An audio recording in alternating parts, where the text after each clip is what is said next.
rolling. What'd you do yesterday? Yesterday I lived life. It was it was exactly what I wanted to do. You know, I mean, I've been dreaming about doing cross country like this for a long time, where I'm able to just go fly somewhere and land and enjoy something and then move on. And so my specific goal with this trip was to at least fly into hot springs, because Idaho has tons of hot springs, natural hot springs, you know, developed hot springs where it's plumbed into like a specific pool.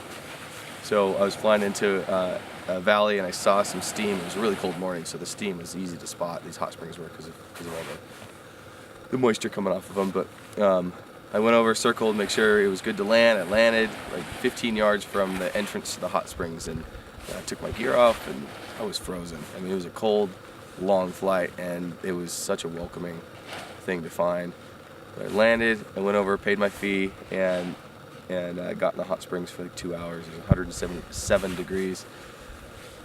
Warmed up my body, got dried off, garbed up, put my gear back on, and took off to the next destination. And that's, for me, that's what it's about. I've always done that with Shane.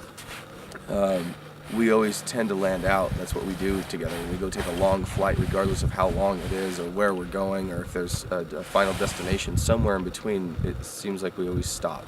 We land on top of a mountain to enjoy the view or the scenery, and just take a minute, you know, to breathe and appreciate what's around us. You know, I think we get hyper focused on something that's in front of us so much that we lose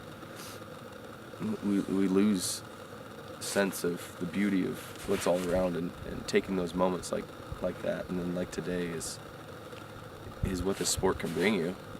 And the adventurous help out with that too, because, you know, they have a support network in their adventure class where you can come do this unsupported, and if you need help and support, sure, it's there, but you truly can go and do this wanderlusting with the paramotor. You can just go from airport to airport, or city, or gas station, to hot spring, to whatever your activity is. I mean, if you're into horses, go find a horse ranch to land at and go horseback riding for a day, or whatever your passion is, go do it, and let this be your vehicle.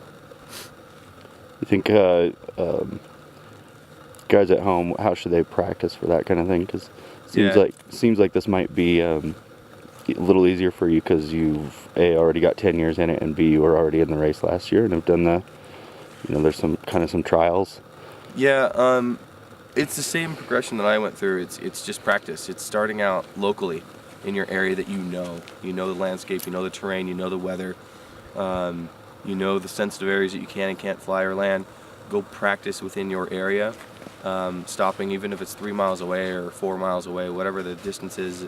Just go practice stopping and taking off somewhere, or stopping somewhere for breakfast. And even if it's just, you know, like I said, a few miles down the road, go fly, go to breakfast, stow your gear behind it, behind the restaurant, go inside, eat, get some coffee. When you're refreshed, grab your gear, go take off from the parking lot, and or field across the street would be the safer bet as you're practicing, until you start stretching those limits.